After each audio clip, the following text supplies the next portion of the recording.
Assalamualaikum warahmatullahi wabarakatuh. Kami dari kelompok 6 sertifikasi bioproduk akan mempresentasikan tentang pengelolaan hutan produksi lestari. Berikut merupakan anggota dari kelompok 6, yaitu ada Nadiana Farisa, Fadila Raihana, Tiwi Kartiwi, dan Vini Putriani. Dan berikut merupakan outline dari presentasi kami kali ini, yaitu terdapat sertifikasi PHPL, selanjutnya terdapat studi kasus, tahapan sertifikasi, dan hasil dari sertifikasi. Sertifikasi PHPL. Sertifikasi PHPL merupakan serangkaian tahapan kegiatan penilaian kinerja dan atau verifikasi yang dilakukan oleh lembaga sertifikasi terhadap kliennya mulai dari permohonan, penilaian kesesuaian, pengambilan keputusan, hingga pemberian dan pemeliharaan sertifikat apabila klien dapat memenuhi seluruh persyaratan sertifikasi. Landasan hukum sertifikasi PHPL mengacu pada dua peraturan, yaitu Peraturan Menteri Lingkungan Hidup dan Kehutanan Nomor P21-LHK-Kum1-10-2020 dan Peraturan Direktur Jenderal Pengelolaan Hutan Produksi Lestari Nomor SK62-7-PHPL-Kum1-12-2020. Standar kinerja penilaian PHPL adalah pada pemegang IUPHHK-HA, pemegang IUPHHK-HTI, dan pemegang hak pengelolaan.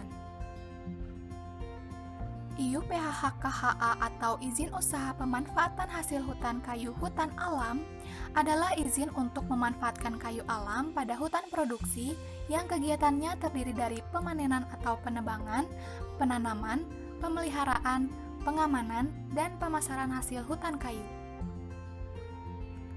IUPHHK-HTI atau Izin Usaha Pemanfaatan Hasil Hutan Kayu Hutan Tanaman Industri adalah izin usaha yang diberikan untuk memanfaatkan hasil hutan kayu dalam hutan tanaman pada hutan produksi melalui kegiatan penyiapan lahan, pembibitan, penanaman, pemeliharaan, pemanenan, dan pemasaran.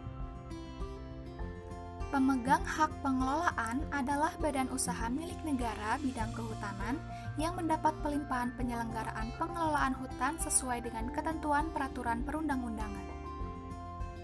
Studi kasus hasil resertifikasi PT Mutiara Sabuk Khatulistiwa oleh PT Ayamaru.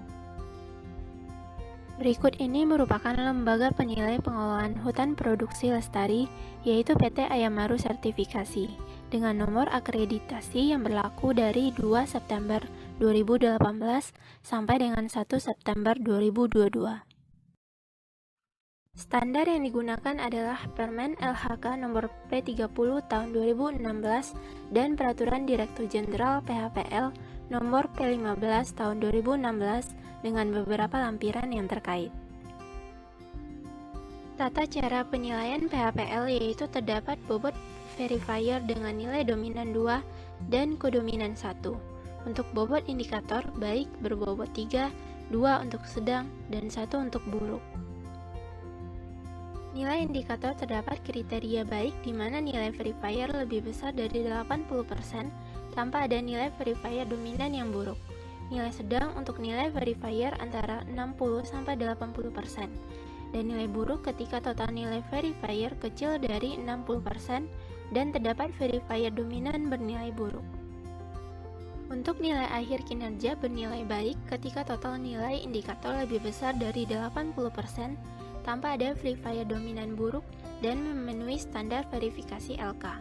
Bernilai sedang ketika nilai kinerja indikator antara 60-80% tanpa ada verifier dominan yang buruk dan memenuhi standar verifikasi LK. Bernilai buruk ketika total nilai kinerja indikator kecil dari 60% dan tidak memenuhi standar verifikasi LK.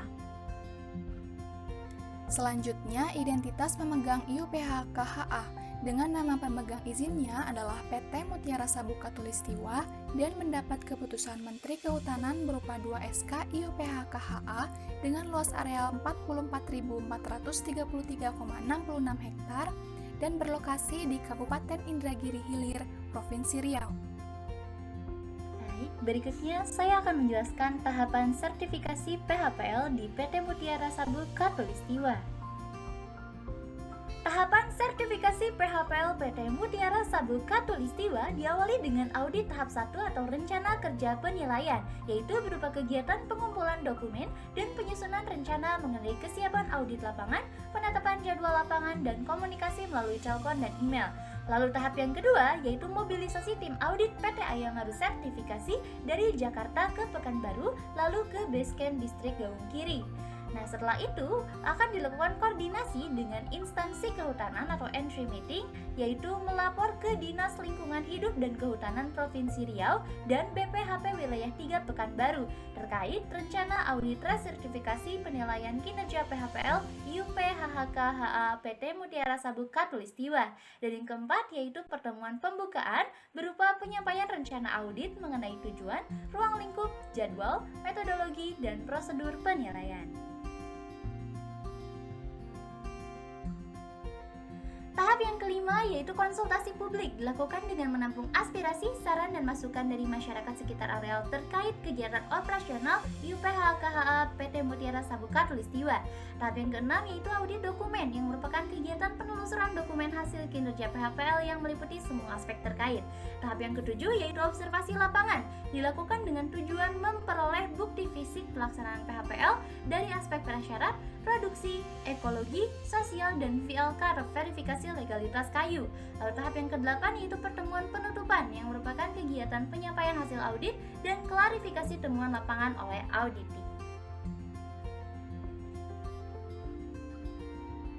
Tahap yang ke-9 yaitu mobilisasi tim audit dari Basecamp Distrik Gaung Kiri ke Pekanbaru. Setelah itu akan dilakukan koordinasi dengan instansi kehutanan berupa exit meeting dengan melaporkan bahwa audit resertifikasi penilaian kinerja PHPL di PT Mutiara Sabuk Katulistiwa telah selesai. Tahap 11 berupa mobilisasi tim audit dari Pekanbaru ke Jakarta. Dan tahap terakhir yaitu pengambilan keputusan. Hasil pengambilan keputusan IUP-HHK-HA PT Mutiara Sabuk Katulistiwa berpredikat baik dengan nilai kinerja sebesar 92,42%. Hasil sertifikasi PHPL. Aspek sertifikasi PHPL mencakup prasyarat, produksi, ekologi, sosial, dan VLK. Berikut adalah hasil sertifikasi aspek prasyarat bagi PT Mutiara Sabuk Katulistiwa. Indikator yang pertama adalah kepastian kawasan pemegang izin dan pemegang hak pengelolaan. Hasilnya baik dengan bobot 3 karena tersedia dokumen legal pengelolaan dan perizinan dan administrasi tata batas. Realisasi tata batas 100%, tidak terdapat konflik tata batas dengan perusahaan lain dan terdapat dokumen rencana, monitoring konflik batas dan upaya penyelesaian. Tidak ada perubahan fungsi kawasan hutan. Dalam area kerja auditi tidak ditemukan penggunaan kawasan di luar sektor kehutanan, baik tambang maupun perkebunan. Indikator yang kedua adalah komitmen pemegang izin. Hasilnya baik dengan bobot 3 karena auditi telah menyusun atau memiliki visi dan misi sesuai dengan kerangka pengelolaan hutan lestari. Dan auditi telah melakukan sosialisasi visi, misi, dan tujuan perusahaan. Indikator yang ketiga adalah jumlah dan kecukupan tenaga profesional bidang kehutanan pada seluruh tingkatan untuk mendukung pemanfaatan, implementasi, penelitian, pendidikan, dan latihan. Hasilnya baik dengan bobot 3 karena keberadaan tenaga profesional bidang kehutanan di lapangan tersedia pada setiap bidang kegiatan pengelolaan hutan. Sedangkan untuk pemenuhan tenaga teknis PHPL pemanenan hutan baru 50% sesuai ketentuan yang berlaku. Telah dilaksanakan kegiatan pendidikan dan pelatihan atau diklat, dan auditi telah memiliki dokumen ketenagakerjaan secara lengkap. Indikator yang keempat adalah kapasitas dan mekanisme untuk perencanaan, pelaksanaan, pemantauan periodik, evaluasi dan penyajian umpan balik mengenai kemajuan pencapaian IUP-HHK pada hutan alam. Hasilnya baik dengan bobot 3 karena tersedia struktur organisasi dan job description yang sesuai dengan kerangka PHPL.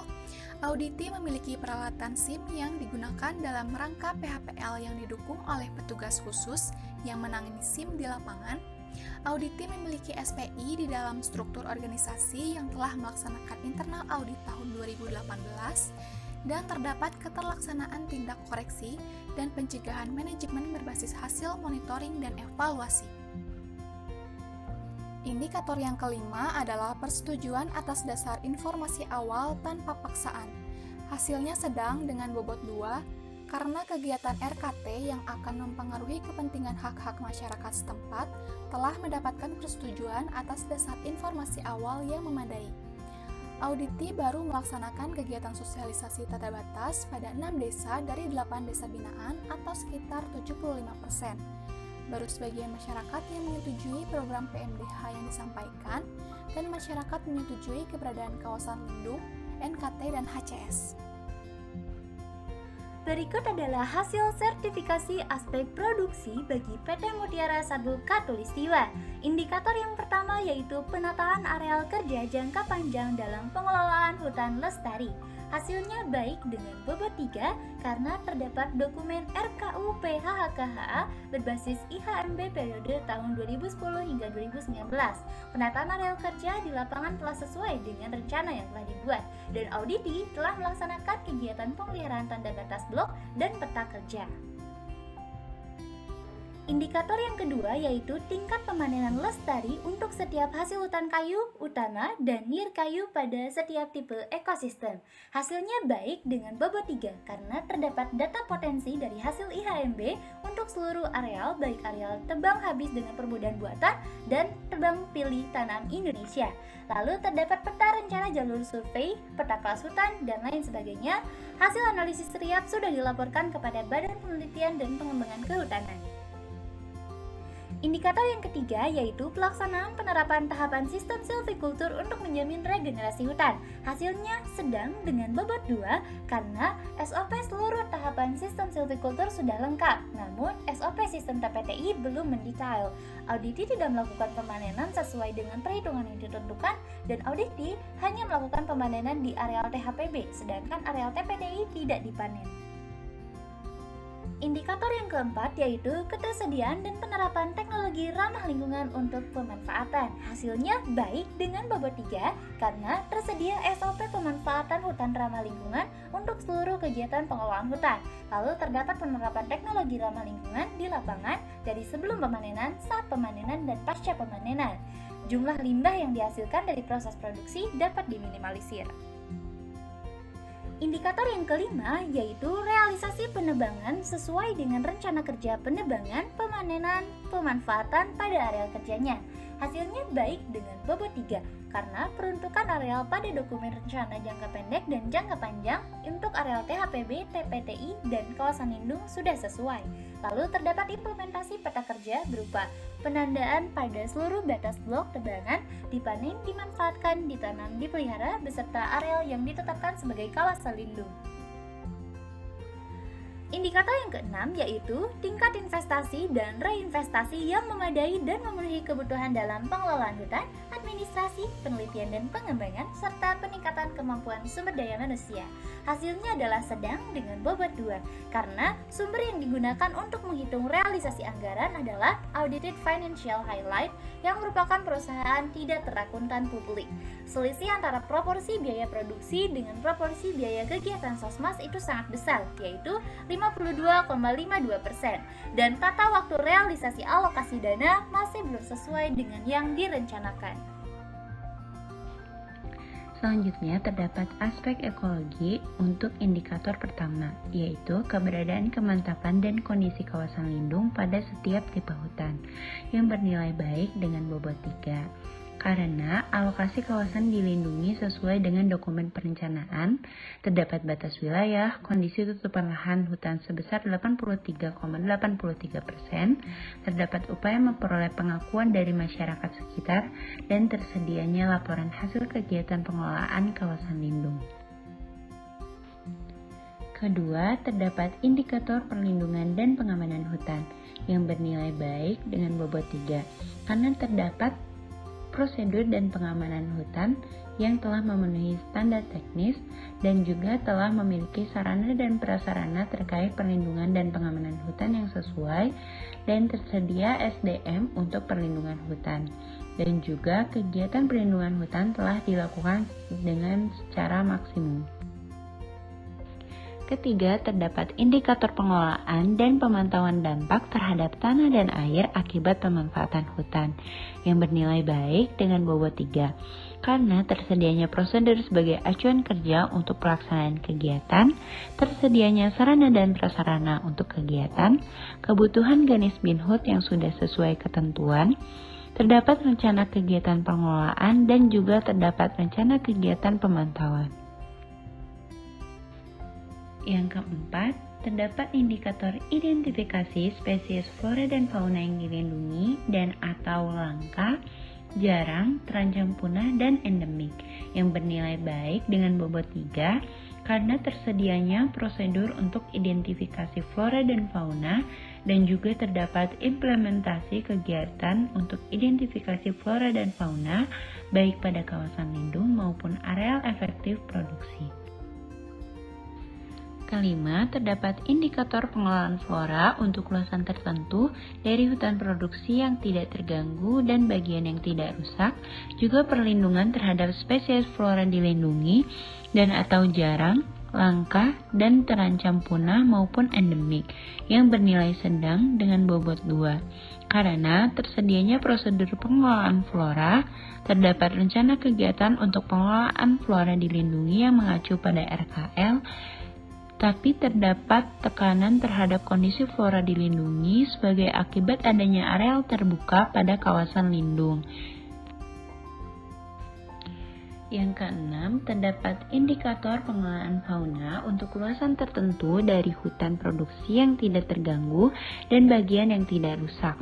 Juga perlindungan terhadap spesies fauna dilindungi dan atau jarang, langka, terancam punah, dan endemik yang bernilai sedang dengan bobot 2 karena terdapat prosedur sebagai acuan kerja dalam rangka pengelolaan fauna yang sudah sesuai dan juga terdapat implementasi kegiatan pengelolaan fauna yang sudah sesuai.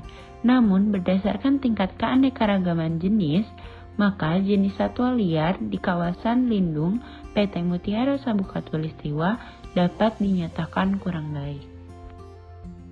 Berikut adalah aspek sosial untuk indikator kejelasan definisi kawasan operasional perusahaan atau pemegang izin dengan kawasan masyarakat adat dan atau masyarakat setempat bernilai baik dengan bobot 3 dan berikut ini adalah poin-poin kinerja indikator yang telah tercapai. Indikator sosial yang kedua adalah implementasi tanggung jawab sosial perusahaan sesuai dengan peraturan dan perundangan yang berlaku, mendapatkan hasil baik dengan bobot 3. Indikator sosial yang ketiga juga mendapatkan hasil baik dengan indikator yang dinilai adalah ketersediaan mekanisme implementasi distribusi manfaat yang adil antar para pihak. Indikator sosial yang keempat adalah ketersediaan mekanisme resolusi konflik yang handal juga mendapatkan hasil baik. Indikator sosial yang terakhir yaitu perlindungan, pengembangan, dan peningkatan kesejahteraan tenaga kerja juga mendapatkan hasil penilaian baik.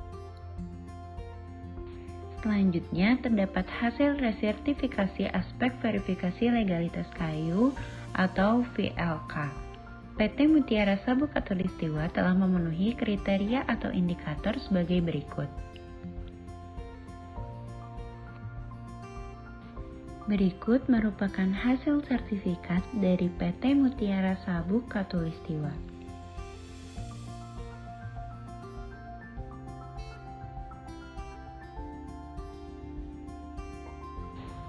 Sekian dari kami, terima kasih telah menyimak. Wassalamualaikum warahmatullahi wabarakatuh.